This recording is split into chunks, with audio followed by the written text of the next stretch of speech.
Alrighty, welcome to this video. In this tutorial, we're going to talk about rubrics and how to make them. So I'm going to click on Instructor Tools, go to Course Admin, come down here to Rubrics. There we go. Okay, and then once you're there, it'll show all the rubrics that you already have. We're going to take a look at these in a minute because I'm not really going to create them. I'm just going to show you how to do it, and then I'm going to show you some that are finished. So I'm going to hit New Rubric. And it just, you name it. So maybe I have an HTML page rubric that I want to use to grade. Now we got different statuses, drafts. We can click here and this will tell you kind of what it is. Draft just means, it's not ready for prime time. You're just creating it, but it's not ready to be used. Published means you've created it, it's ready to be used. You can attach it to assignments and things like that. Archived means that you can go back and use it. It doesn't appear in any searches or anything. You can go back and take a look, but you can't associate it with new things. But all of the things that it's associated with before still stand. So basically you would archive something if you're just going to retire it. You're not going to use it anymore, but you still want to use it for the stuff that it's attached to. Okay, we give it a description. Okay, now this is the big one, and to be honest, before I started with Brightspace, I didn't even know that there were two different types of rubrics. We got analytic and holistic, and that's kind of what I want to take a look at right now. Or I guess I can explain it. So analytics are the more complicated rubrics. They're the ones where you can basically grade multiple levels. So you say you're grading a presentation and you're grading them on their appearance, how they dressed. Well, in a holistic rubric, you would just say that's all you would grade them on. You just grade them on how they dressed, and that was it. And they either get an A, B, C, D, or F. But analytic is like, okay, we're grading you on how you look. If you looked pretty good, you get a B. If you looked pretty bad, you get an F. If you looked amazing, you got an A. So that's kind of the main difference. Is holistic is easier for teachers to create, but it can only really grade like one aspect of something, of a project or whatever you're doing. Analytic gives you the ability to grade multiple different things and multiple levels deep. So depending on what you pick, you're going to get different options here. So if I go holistic, it's just I'm only going to be able to grade one aspect of the project or whatever I'm grading, and I can only give like a few scores depending on different criteria. And you can only grade it with percentages or text. So you can give them text feedback or you can give them percentages. Okay. Let's see here. So that's then if I choose analytic, and now I can say, okay, what are the things that I'm going to grade and how many levels deep, basically. So you pick whatever one you want, and then if you go analytic, you can grade it with points, custom points, or text only. You can pick. So holistic, you can only grade by a percentage, but analytic, you can grade with points. Okay, and then you can hide the scores from the student view if you want. Same, doesn't matter which one you do. So you pick the one that you want to create and then you hit save. Okay, I'm not going to do that because I want to show you the ones that I've already created. So let's take a look at a holistic one first. So I'm going to hop into my holistic one. Okay, so I went in there, it's a draft, I gave it a description, it's holistic, percentages, and all that we just went over. But when you want to start messing with the rubric, you go to levels. So remember, this is holistic. This is the less complicated one, but easier one to make. So it's just plain and simple.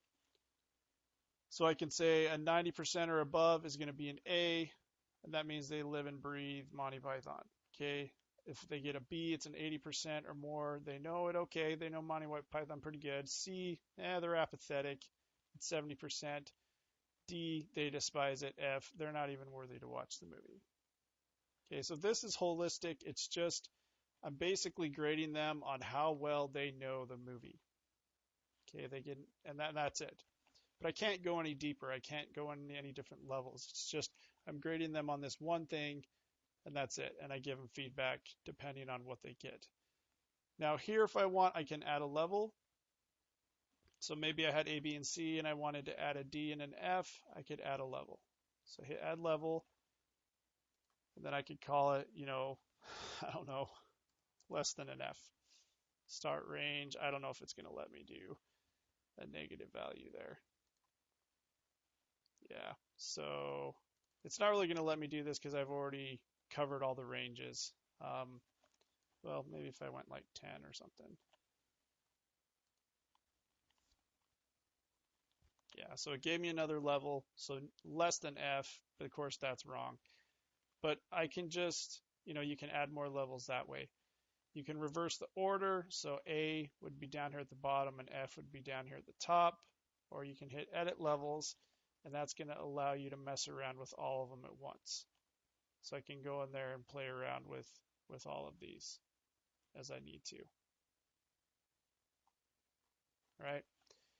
So yeah, the holistic ones are pretty simple. Problem is when you use them, the students don't get a lot of feedback on what was good or wrong or good. Yeah, I mean good or bad or whatever. So if I want to delete that level, I just hit the little thing, I hit delete level, it goes away, and we're good to go. Okay, so that's holistic. Let's take a look at analytical. They're a little more complicated and they take longer to create, but they offer a lot more feedback to the student. So same thing, I named it.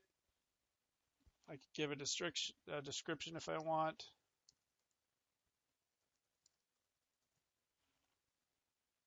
Okay, I'm doing points, all that. I'm gonna hit save, just because I added that description there. So I'm gonna go back into it and I'm gonna hit levels and criteria. Now here we have the criteria, here we have the levels, so it goes multiple ways down and multiple ways across. So this is where you can start playing around with things. So instead of just grading how well they like Monty Python, on this one I could say, all right, how much dedication did they have to getting through the movie? How much stamina? Did they make it all the way? And then level of laughter. Did they laugh their guts out, or were they kind of like, whatever? Well, in this rubric, you can set up a lot more things. So in their dedication, was it like, run away? Were they horrible and they should only get 1 point? Or, you got no arms left, 2 points? Or was it like excellent and they did incredible well on their dedication? I don't know, but that's how I could grade it, and I could put in feedback in these different areas. Stamina. Were they horrible? Were they okay? Or were they amazing? So you can see how you can just get deeper with analytical. You can grade multiple things, and then you can grade how well or how poorly they did in those. So if I wanted to add a criterion, it's right here. I could just add another thing that I'm going to grade them on. Levels are just going to add more this way. Oh, actually, hold on. I may be wrong there. I'm going to hit add criterion. Man, it just keeps crashing. I love it. Sorry, got to hop back in. So we'll edit properties, hop into the levels. Okay, so I'm going to add, I just want to make sure I'm telling you guys the right thing. So add criterion, I'll just call it 1. Okay, so yeah, criterion's right here. So this is that. And then the levels, I'm pretty sure, are these. So we'll hit add level. We'll call it level 1. Score, I don't know, 8 points. Hit save. Okay, and I just added another level. So if maybe I want to give them another one for worth 5 points instead of 3, I can do that. Okay, I can reorder the criteria. So if I want to put these in a different order, I can, or I can just hit reverse level order, and that just puts level 1 and it goes like that, or I can hit it and level 1's over here. So it's pretty simple, but you're basically putting all the different things that you're grading them on and then the different points that you're giving them, and you can have feedback in there. So that's it for rubrics, guys. Good luck. Yeah, and we will talk to you later.